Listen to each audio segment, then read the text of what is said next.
Hello, very good evening. Welcome to this evening Mega News 6 coming to you live from the 10th Avenue Extension, Great Estate, Nungwa at Dogano. We also live across our social media handles on MBN 360. My name is El Samuels. The headlines. Cabinet finalizes position paper on constitutional review proposal. In business, ECOWAS studies Ghana's fuel quality regulation. On the international front, several found dead in lift shaft after fire in central Brussels building.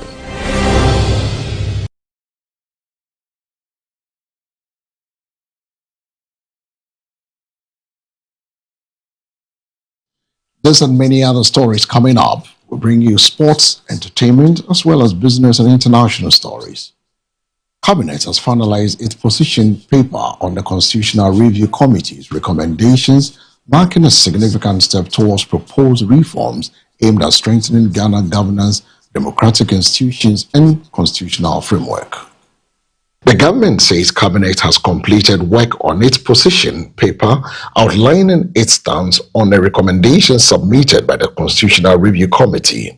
The document is expected to guide the next phase of the constitutional reform process, including stakeholder consultation and a possible amendment to the 1992 Constitution. The review seeks to address key governance issues, strengthen the democratic institutions, improve accountability, and enhance the separation of powers. Government says the process reflects its commitment to ensuring that any constitutional changes are transparent, inclusive, and responsive to the aspiration of Ghanaians. Further details on the position paper and the roadmap for implementation are expected to be announced in the coming days.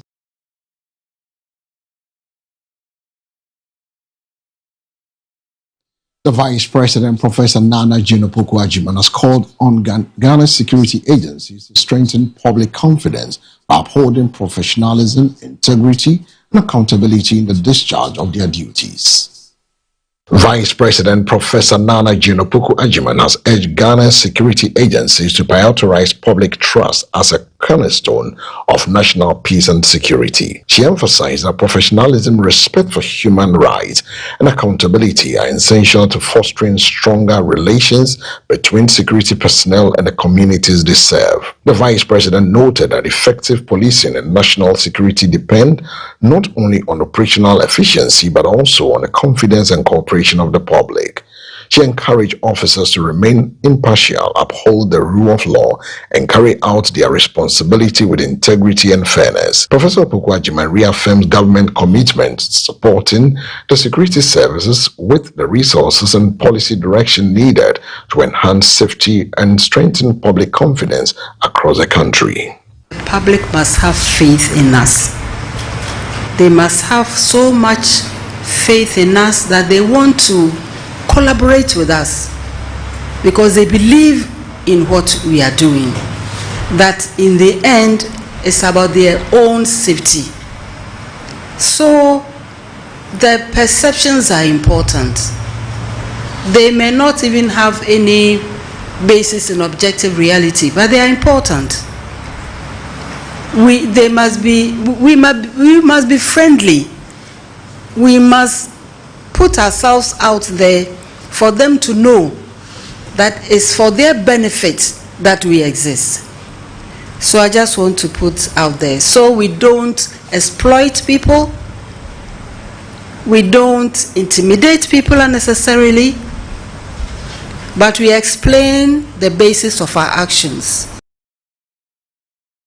In other story, the Youth Employment Agency has successfully trained 2,000 young Ghanaians with Microsoft accredited digital skills as part of efforts to prepare the country's workforce for the demands of the digital economy. The Youth Employment Agency, in partnership with Microsoft and other stakeholders, has equipped 2,000 young people across the country with internationally recognized digital skills certification. The beneficiaries underwent intensive training in key areas including digital literacy, productivity tools, data management, and workplace technology, earning Microsoft accredited certification upon completion.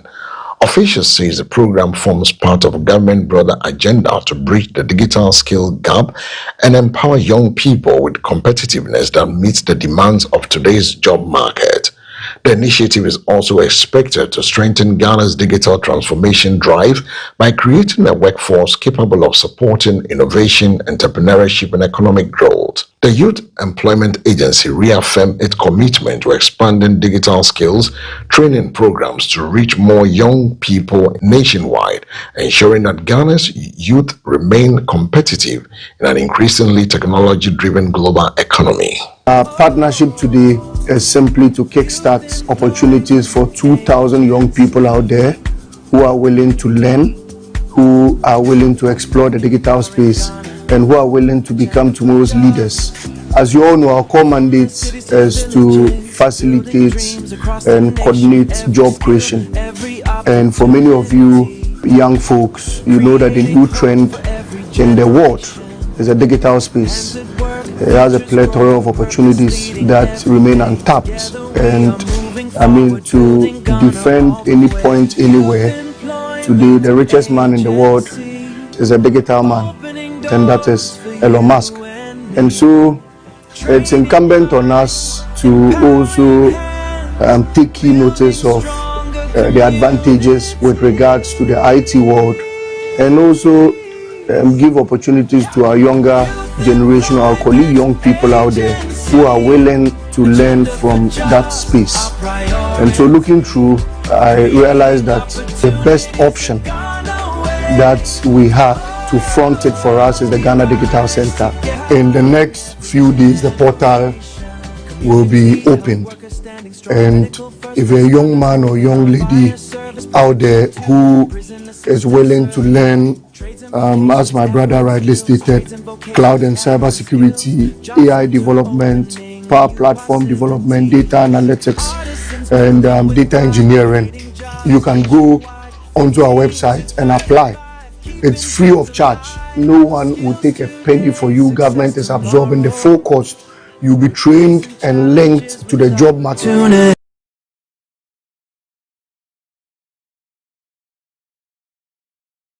Away from the YEA, moving on, a new report has revealed that 1 in every 3 districts in Ghana is grappling with severe teacher shortages, raising concerns about the quality of education and equitable access to learning across the country. A new education report has revealed that approximately 1 in every 3 districts in Ghana is experiencing critical shortages of trained teachers, threatening efforts to improve learning outcomes nationwide. According to the report, the shortages are most pronounced in rural and underserved communities where many schools struggle to recruit and retain qualified teachers.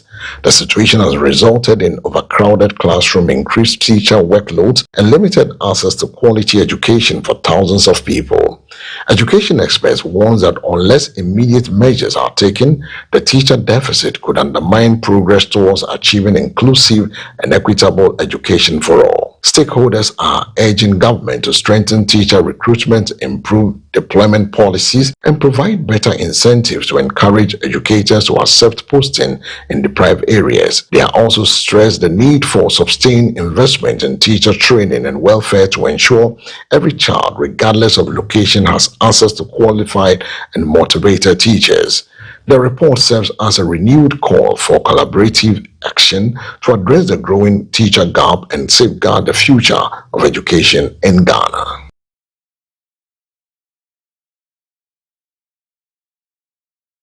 Away from the education report, now we turn our attention to the health. A public health expert, Dr. Mantiabia, says an estimated 2.8 million Ghanaians are currently living with hepatitis B, describing the disease as a major public health concern that requires increased awareness, early testing, and timely treatment. A public health specialist, Dr. Mantibia, has disclosed that an estimated 2.8 million Ghanaians are living with hepatitis B, underscoring the urgent need for stronger prevention and control measures. According to Dr. Mantibia, many people affected with the virus are unaware of their status, increasing the risk of severe liver complications, including liver problems and liver cancer. She emphasized that hepatitis B can be prevented through vaccination and encouraged the public to undergo regular screening to enable early detection and treatment. Dr. Mantibia also called for a greater public education to dispel myths surrounding the disease and reduce the stigma often faced by those living with the virus. Health experts continue to urge government and healthcare providers to expand access to affordable screening, vaccination, and treatment services, particularly for vulnerable populations. They say collective action, public awareness, and early interventions are critical to reducing the burden of hepatitis B and protecting the public health across the country. Now, moving on, the Ghana Education Services launched a practical entrepreneurship program for senior high school students as part of efforts to equip young people with job-ready skills and foster innovation.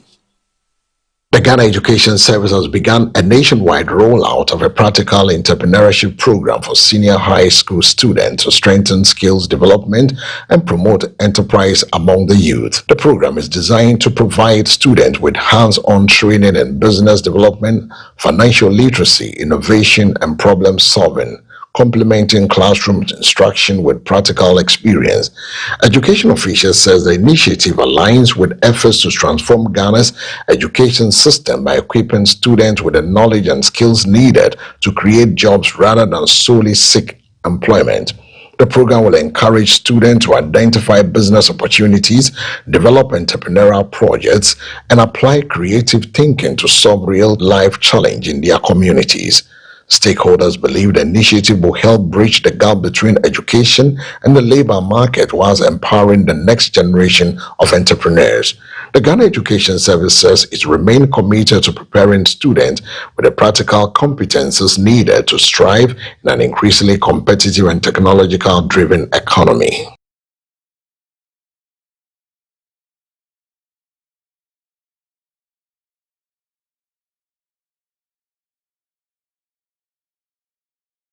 And that does it for the major stories that are making headway this evening. Away from that, we'll bring you business and its details with Nat Dedegogo right after this break.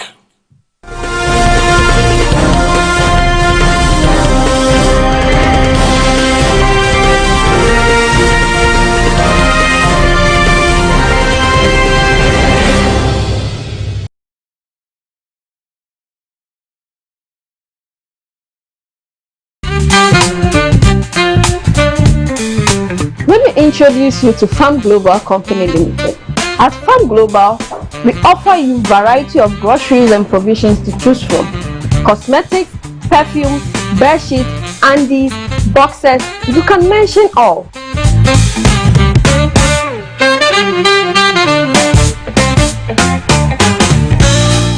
This is our perfume stand, and we have variety of perfumes you can choose from for yourself and your loved ones. We cover Latapa, fragrance world, and quality perfumes that will last long on your body. On our cosmetic section, we have variety of lotions, creams, hair pomade that can keep you going. Let your feet do the talking and your hand do the showcasing. Your babies are not left out. We got you covered.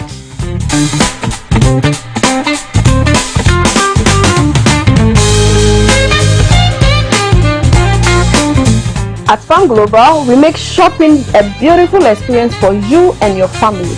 You can be at home, send your list, and get it delivered for free. Yes, for free.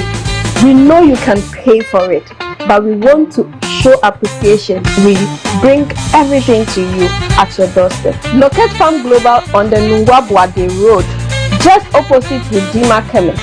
Call us on 0592 0999 52 or 050 384 3633. Farm Global, fast, reliable, and convenient.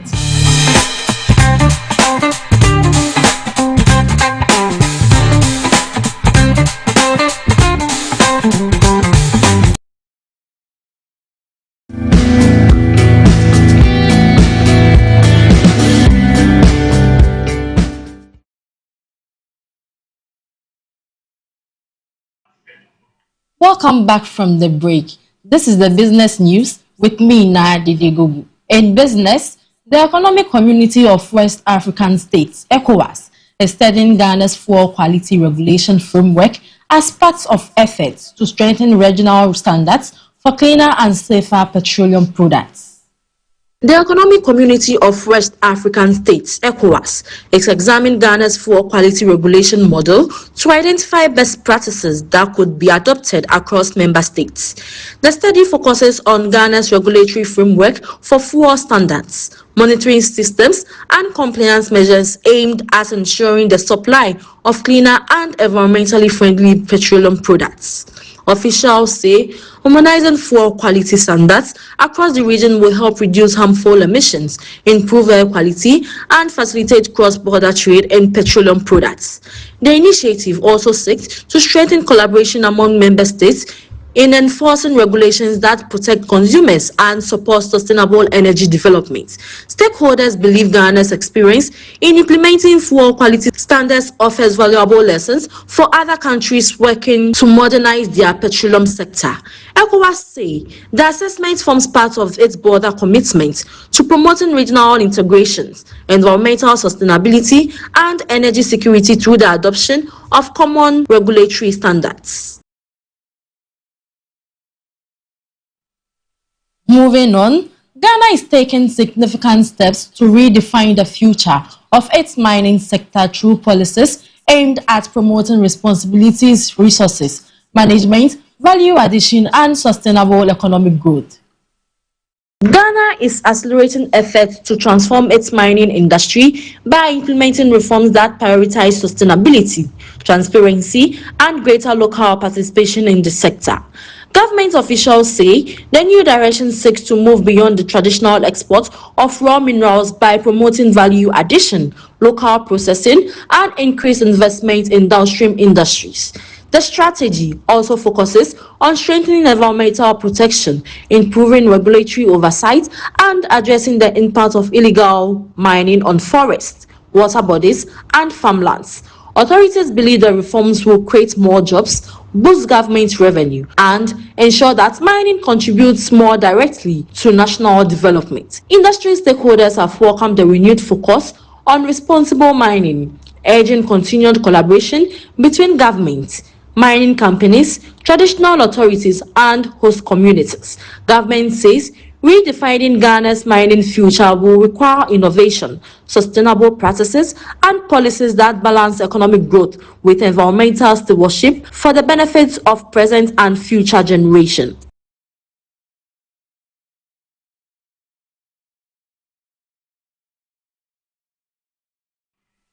Let's go for a break. When Gilate joins with sports and entertainment.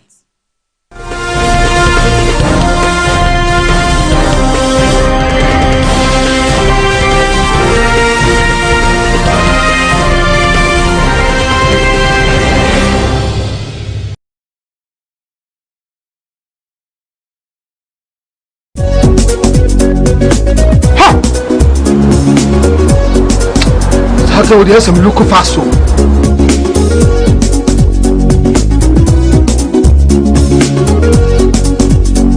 Papa, me again. Let's go yale. Look what you man. Oh, you need it. Me and such my friend doctor when I'm crossing over. So what was swearing? She has malaria. Malaria. Oh, what is it with the router? We copy the absence. A drone a friend router next. Yeah, come on, let it draw. And running router. So Gaftrap and the draw Kuabaso body assay. Wabo router mixture. Abaso router natural products and one router mixture. Yeah, you could see a trick. Router tonic and the router life for a who a finish like the bunny, a fin per diem. That's our supporting immune system. Router de Obiasia, FDA, I did drinking crap to you.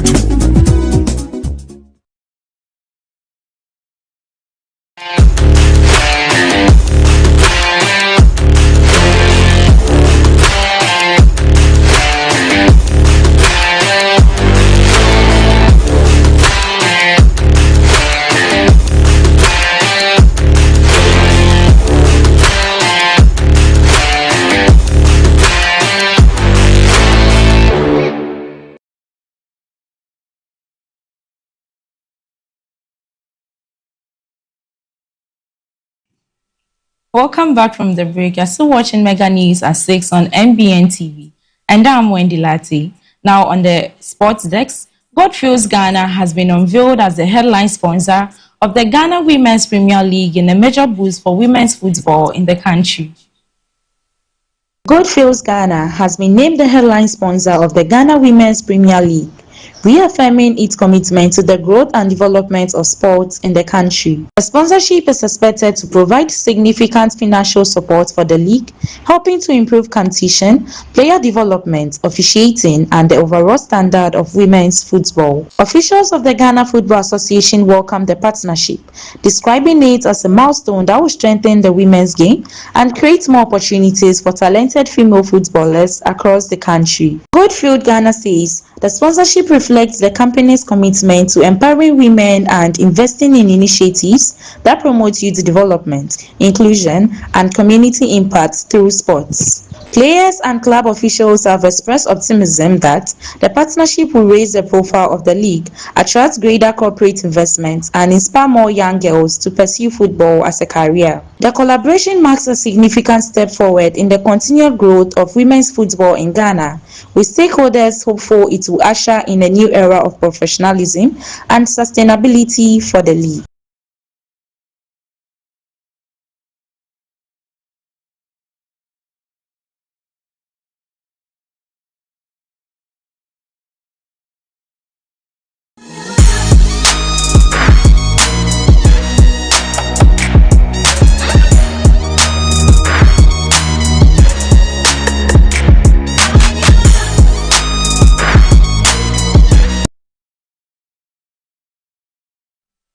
And away from Goldfields Ghana, we move to the entertainment where African music powerhouses Tema and Ira Star are set to headline the AfroPlus Fest 2026, bringing together songs of the continent's biggest musical talent for a celebration of Afrobeat, culture, and creativity.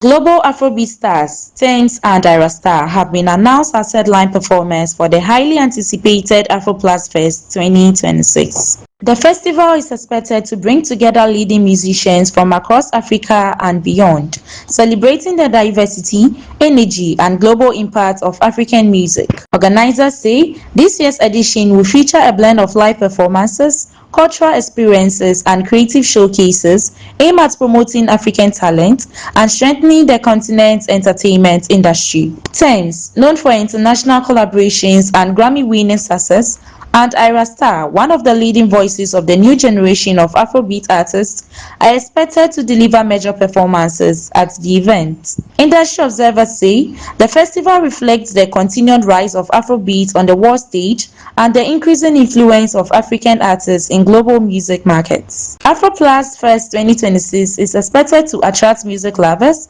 industry professionals, and visitors as it positions itself as one of the major celebrations of African sound and culture.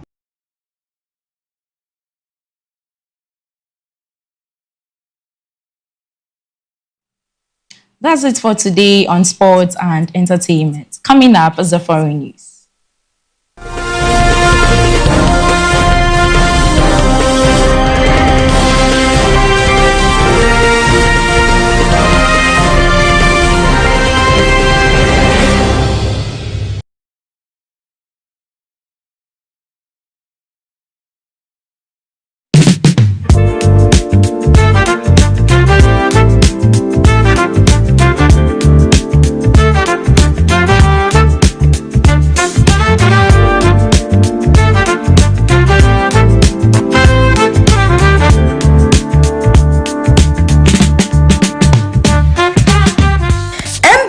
Jasuni from me Ejahima Sawuba Sawuba MBN Jasua from 0245 88 2128 MBN Jasu coming home na yendi eja at the right place.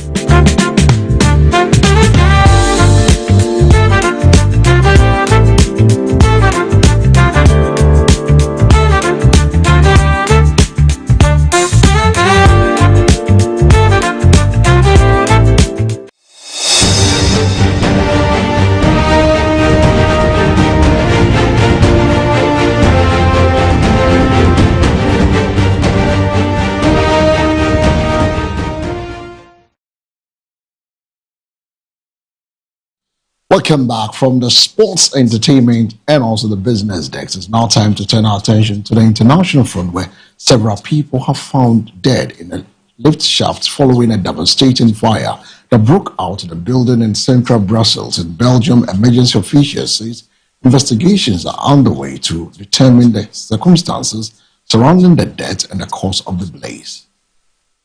Several bodies have been discovered in a lift shaft after a fire torn through a building in central Brussels. Emergency crews are responding to the blaze, found the victims inside the shaft as they carried out rescue and search operation. Authorities say the fire caused extensive damage to part of the building, forcing evacuation as firefighters battled to bring the flames under control. Identities of the victims and the exact number of people affected have not yet been fully confirmed. Investigators have launched a probe to establish what caused the fire and why the victims ended up in the lift shaft. Officials have expressed condolences to families of those who lost their lives, whilst urging residents to remain vigilant about fire safety measures. The incident has renewed concerns about building safety and emergency response systems as authorities continue their investigations.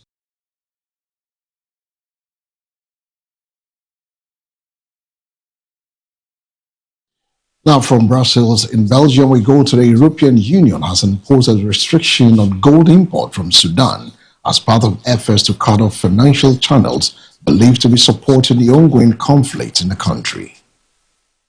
The European Union has announced measures to restrict gold import from Sudan in a bid to prevent proceeds from the precious minerals trade from financing the war. EU officials say the decision is aimed at disrupting networks involved in the illicit exploitation and export of Sudanese gold, which they believe contributes to sustaining armed conflict.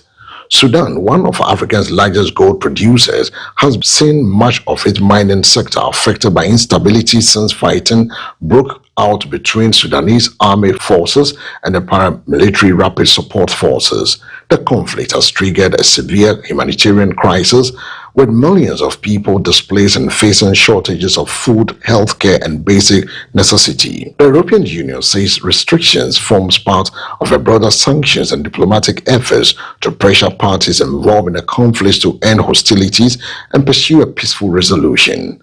Analysts say controlling the flow of conflict-related resources, including gold revenue, remains a major challenge in efforts to restore stability and peace in Sudan.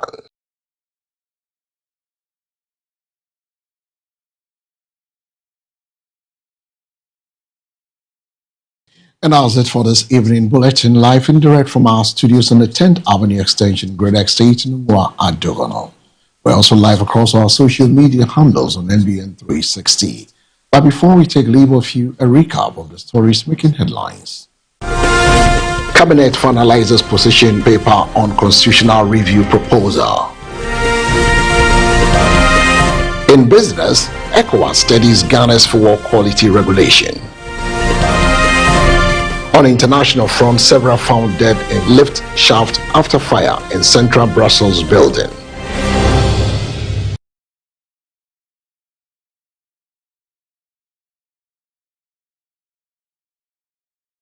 Thanks for staying with us. For more news, log on to NBN 360. The business news was brought to you by Nadede Gogo, Sports and Entertainment with Wendy Latte.